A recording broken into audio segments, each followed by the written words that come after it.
Hi my dear students, welcome to my biology class. Today we are going to learn about the structural organization of a cell. The structural organization of a cell.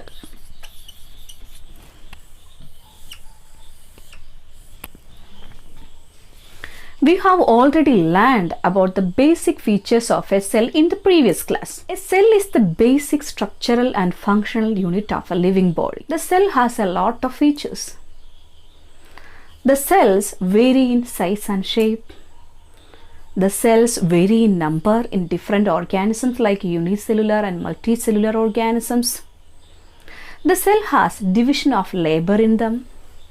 They perform all life activities with the help of certain structures present in them. Now we are going to learn what is actually a cell made up of. A cell is made up of mainly three components. They are cell membrane, cytoplasm and nucleus. Then look at the board. Suppose this is a cell. This is the cell membrane. Cell membrane.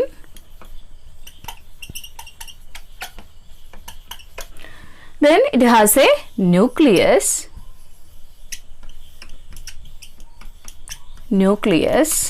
Then there is a jelly-like substance in between the cell membrane and the nuclear membrane, that is cytoplasm.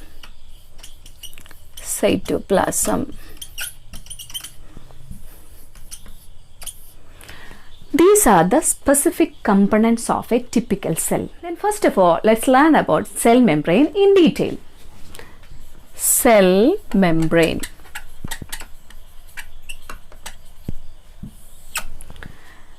Cell membrane is also known as plasma membrane.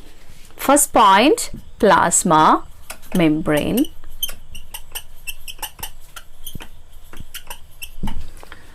It is made up of two important organic molecules like lipids and proteins. It is made up of lipids and proteins.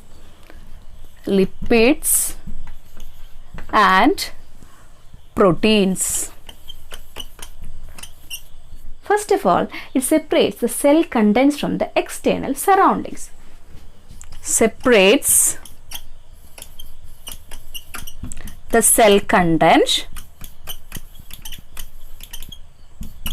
from the surroundings.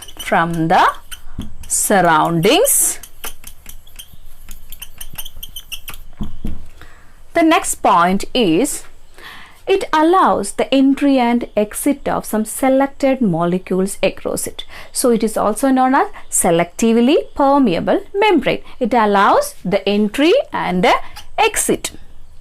Allows the entry and exit of some selected molecules.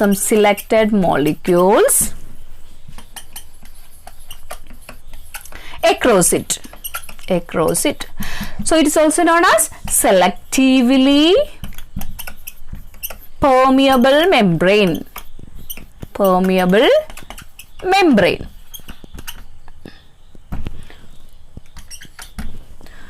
Okay, then it allows the transport of some molecules. So it allows the mechanisms like diffusion and osmosis. Allows diffusion and osmosis. The next feature is it is flexible in nature. It is flexible. So these are some important features of the cell membrane. It is made up of lipids and proteins. These are organic molecules. Separates the cell content from the surroundings. So look at the diagram now. Cell membrane is the outermost cover of the cell, which separates the cell content from the external surroundings. For example, in the case of unicellular organisms like amoeba, paramecium, they are present in the water. and the surrounding medium is the water. So the cell membrane separates the cell content from the surrounding medium. In the case of multicellular organisms, the cells are packed as tissues like this. Tissues like this. So one cell is separated from the other cell by means of a cell membrane. So that is the meaning of the second point, separates the cell content from the surroundings. Then third point, allows the entry and exit of some selected molecules across it. It allows the entry and exit of some selected quantity of selected molecules across it. So it is known as selectively permeable membrane. It doesn't allow the entry and exit of all particles that come near to the cell. It allows only the entry and exit of selected molecules. Then next, it allows the diffusion and the osmosis. The two mechanisms of transport of molecules like diffusion and osmosis can be taken place through the cell membrane or plasma membrane. And it is flexible in nature. As it is flexible in nature, some organisms like amoeba can engulf the food with the help of this flexible plasma membrane. So as it possesses flexible plasma membrane, it changes its body shape as pseudopodia and engulfs the food, so that it is beneficial to the organism. It is flexible in nature. These are some important features of the cell membrane or plasma membrane. Then now let's understand how does the transport of substances take place through the plasma membrane or cell membrane. Just before I have told you that the plasma membrane is flexible and it allows the movement of selected particles across it, and it allows two mechanisms of transport of molecules like diffusion and osmosis. Now we are going to learn about those two mechanisms of transport of molecules. They are diffusion and osmosis. First of all, diffusion.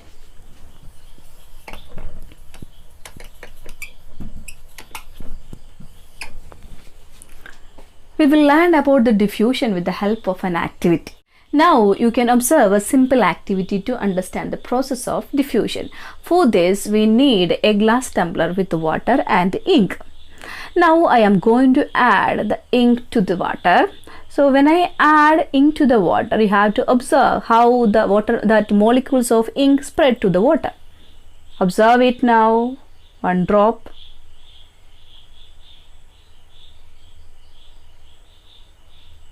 Who is it spreading? So the molecules are traveling from the region of higher concentration to the region of lower concentration. So the molecules spread everywhere in the water. You observe it? Okay. What did you observe here? The molecules of ink spread over the water. Then the water is red in color. Now look at this. So it means that diffusion takes place through the liquid medium also. What did you observe here? The movement of the particles or the substances of ink from the region of higher concentration to the region of lower concentration. That is called diffusion. Movement of particles from the region of higher concentration to the region of lower concentration.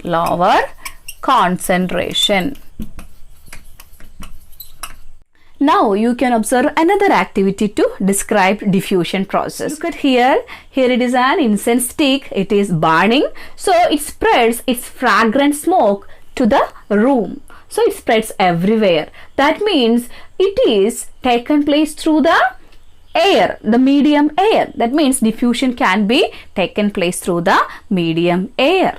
Another example, when we apply perfumes or body spray on the body, so the fragrance spreads everywhere in the room. That may go to the next room. It is felt by everybody. These are some examples of the process of diffusion. Now you can observe the diagrammatic representation of the diffusion.